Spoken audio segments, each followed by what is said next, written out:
नमस्कार दोस्तों, मैं सूरज पंडित आपका फिर से एक बार स्वागत करता हूं नगर पालिका चुनाव 2021 के संदर्भ में। और अभी मेरे साथ है अब्दुल रशीद चायल साहब, जो कि जिला कांग्रेस प्रवक्ता हैं और वार्ड नंबर 33 से चुनाव भी लड़ रहे हैं कांग्रेस उम्मीदवार के तौर पे। तो आइए इनसे पूछते हैं क्या सवाल है, क्या राजनीतिक रणनीतियां रहेगी, क्या इनके मूलभूत मुद्दे रहेंगे। सर, बहुत बहुत स्वागत आपका हमारे खास। धन्यवाद सर।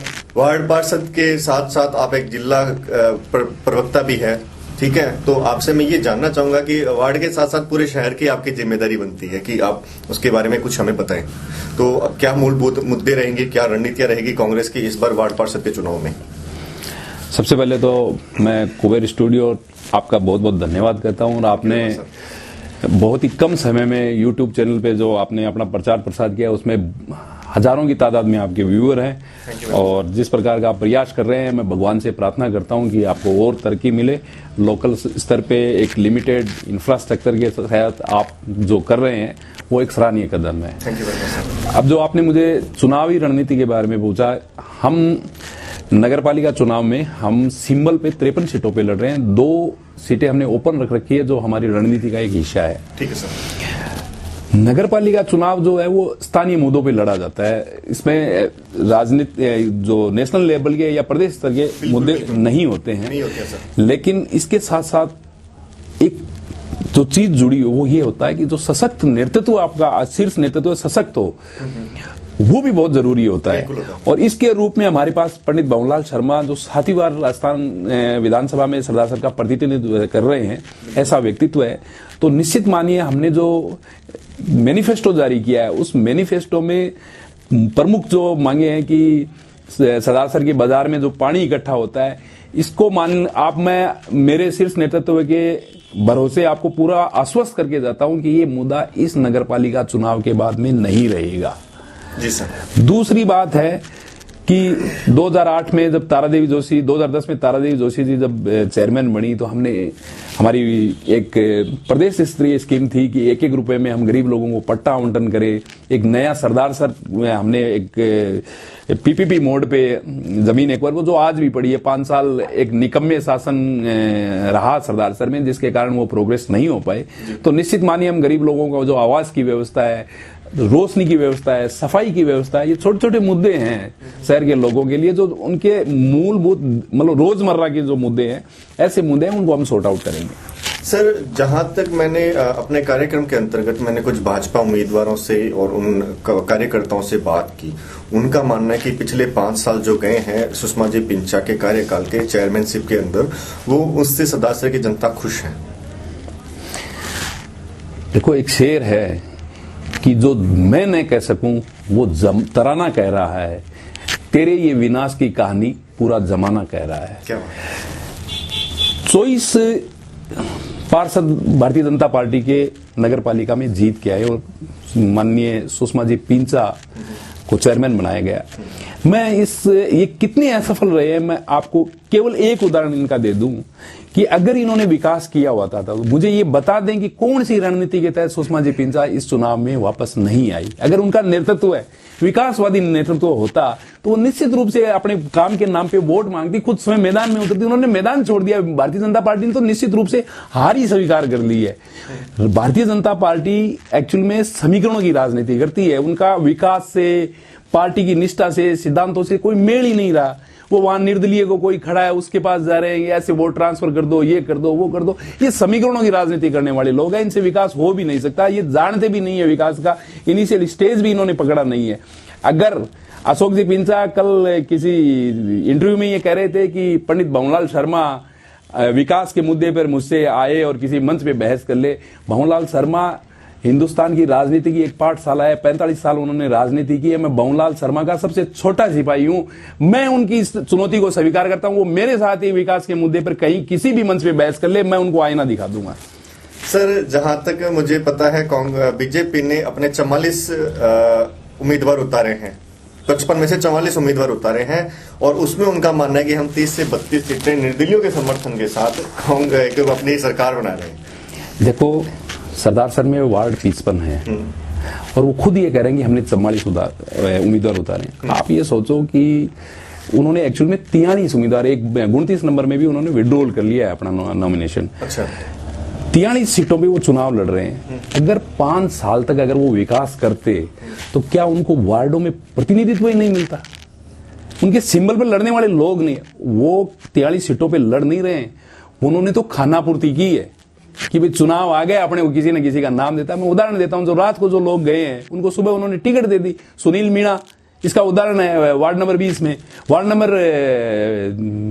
43 में शोभाकांत स्वामी है, जिनको रात को गए और सुबह टिकट दे दी। कहां है उनके पास? कार्यकर्ता ही नहीं है, विकास किया ही नहीं। भारतीय जनता पार्टी की जो मूल कार्यकर्ता है, जिन्होंने बरसों बरस भारतीय जनता पार्टी की सेवा करी है, ऐसे कार्यकर्ता भाजपा को छोड़ के कांग्रेस में शामिल हुए हैं। करणी सिंह राजवी हैं, राधेश्याम भार्गव निर्दलीय चुनाव लड़ रहे हैं। कहां है? कुछ नहीं किया उन्होंने। केवल और केवल कमीशनखोरी, भ्रष्टाचार और अपना एक ईगो सेटिस्फाई किया कि मैं सरदार सर नगर पालिका की चेयरमैन बना। इसके अलावा उन्होंने कुछ नहीं किया। सर, एक इस बार चुनाव में जो देखने को मिल रहा है, बहुत से वार्ड ऐसे हैं जिनमें निर्दलियों का बहुत ही बड़ा एक चुनाव लड़ रहा है, ठीक है। क्या कारण रहा इस बार निर्दलियों का इतना ज्यादा? ये राजनीतिक जागरूकता भी मान सकते हो इसको। प्रजातंत्र है, प्रजातंत्र का मेला है, चुनाव लड़ना चाहिए। सबको ये मौलिक अधिकार है, वो चुनाव लड़ सकते हैं। 28 तारीख को सबको अपने अपने वजन का पता लग जाएगा कि मैं क्या कर रहा हूं, क्या नहीं कर रहा हूं। और एक वार्ड में आपके प्रतिद्वंदी ज्यादा होंगे तो एक विकास की एक प्रतिस्पर्धा इससे शुरू होगी। अच्छी बात है, प्रजातंत्र में लड़ना चाहिए चुनाव, कहाँ दिक्कत है? सर, जहां तक मेरा मानना है या जहां तक मेरी सबसे चर्चा हुई है, मैं आपसे ये जानना चाहूंगा और सदाशय की जनता भी जानना चाहेगी सर कि नगर पालिका में अगर जनता आपको बिठाती है, कांग्रेस की तरफ से नगर पालिका बोर्ड बनाती है, तो कांग्रेस की रणनीतियां क्या रहेगी? क्या ऐसे विकास के मुद्दे रहेंगे जिनको वो फिर से स्टार्टिंग उनसे ही करना चाहेगी? ऐसे कौन से काम है जिनको सर्वप्रथम करना चाहेगी? मैं समझ गया आपकी बात को। देखिए, बहुमत देना ये जनता का काम है। हम ये दावा नहीं करते कि साहब हम आज ही नगर पालिका में हमारा बहुमत आ गया। जनता सर्वोपरि है लोकतंत्र के अंदर। 28 तारीख को वोट वो हमें डालेगी, उस दिन ये तय होगा कि बहुमत किसका आ रहा है। लेकिन ये आप मान के चलिए, हमारा काम राजनीति करना है। हम सरदार सर के विकास के लिए, सरदार सर के छोटे छोटे जो मजदूर तबका है, जो गरीब तबका है, जो मिडिल क्लास के लोग हैं, जिनको रोजमर्रा की जरूरतें हैं, उसके लिए संघर्ष करते आए हैं और आगे संघर्ष करते रहेंगे। हमें बहुमत मिले न मिले ये अलग दृष्टिकोण है। 5 साल लगातार संघर्ष किया है हमने। हर बार इनको कहा कि आप सरदार सर के विकास के किसी भी मुद्दे पे कोई भी मीटिंग कर लीजिए, हम आपका सहयोग करेंगे। इसका परिणाम ये निकला कि स्वयं भारतीय जनता पार्टी के 24 पार्षदों ने वाइस चेयरमैन के नेतृत्व में खुद की पार्टी में विद्रोह कर दिया। वो लगातार धरने प्रदर्शन करते रहे। अपनी पार्टी, अपनी चेयरमैन की शिकायत उन्होंने अपने प्रदेशाध्यक्ष से की और जो उन्होंने निविदाएं निकाली, खुद प्रदेशाध्यक्ष ने उन निविदाओं को रोक दिया। इस प्रकार का काम इन लोगों ने किया है। तो हमारे लिए ये चीज मायने नहीं रखती है। हम राजनीति में सेवा करने के लिए आए। हमने चारों तरफ जो शहर की, आप कहीं भी कांग्रेस के किसी भी उम्मीदवार को देखेंगे, उनका सेकंड ऑप्शन राजनीति नहीं है, उनका प्राइमरी ऑप्शन राजनीति है। 24 घंटा राजनीति, जनसेवा में करने वाले लोग हमने उम्मीदवार उतारे हैं और इस प्रकार के लोग ही शहर की वास्तविक जो समस्या है उसका निराकरण कर पाएंगे। सर, जैसा कि राजस्थान का बजट आ रहा है, उसमें कहीं सरदार शहर मॉडल को लिया गया, मॉडल के लिए कुछ तैयार किया गया है? विधायक जी की इस बारे में मुख्यमंत्री जी से बात भी हुई है। विधायक जी लगातार प्रयासरत है। 206 करोड़ रुपए का काम LNT यहाँ पाइपलाइन डालने का, सीवरेज का सेकंड फेज भी चल रहा है। लेकिन ये एक टेक्निकल बात है कि सीवरेज के साथ साथ जब तक ड्रेनेज नहीं होगा तब तक सीवरेज सक्सेस नहीं माना जाता। हमें पूरी आशा है माननीय मुख्यमंत्री अशोक गहलोत साहब से और हमारे विधायक जी ने इसमें प्रयासरत हैं कि बजट में ड्रेनेज की सरदार सर में घोषणा हो जाए, ताकि जो गिनानी है पानी की, जो जगह जगह बारिश के पानी की जो रुकने की जो निकासी की जो समस्या है, ये निश्चित रूप से जैसे ड्रेनेज की स्कीम लग जाएगी, इसके मूलभूत ये समस्या जो है वो पूर्णतः नष्ट हो जाएगी। ठीक है सर, अंतिम सवाल आपसे करना चाहूंगा,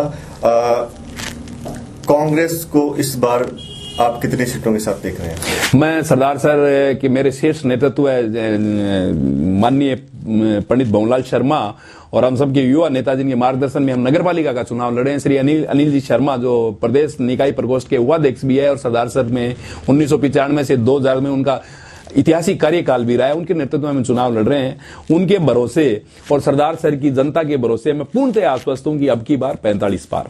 ये इस बार शायद अनिल जी का नारा भी है, इस बार 45 बार। बिल्कुल बिल्कुल हमारा युवा नेतृत्व है, जिस मेहनत से कार्य कर रहा है, हम सबको जिस प्रकार से दिशा निर्देश दे रहा है, जिस प्रकार के उम्मीदवार हमने जनता के सामने उतारे हैं, तो हम उन जनता के भरोसे और हमारे नेतृत्व के भरोसे ये निश्चित मान के चल रहे हैं कि अब की बार 45 बार कांग्रेस का निश्चित बहुमत आएगा।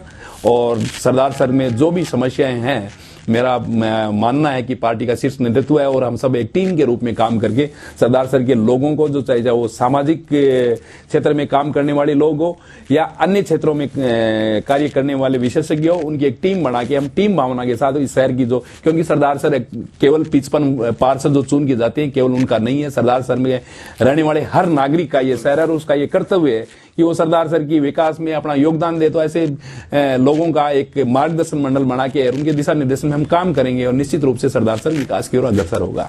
जी, ये है अब्दुल रशीद चायल साहब, जो कि कांग्रेस जिला प्रवक्ता भी हैं और वार्ड नंबर 33 से चुनाव भी लड़ रहे हैं। इन्होंने बताया कि इस बार 45 पार के साथ कांग्रेस नगर पालिका बनाएगी, जनता का पूर्ण सहयोग रहेगा। तो बहुत बहुत धन्यवाद सर आपका इस कार्यक्रम में बताने। Thank you very much sir.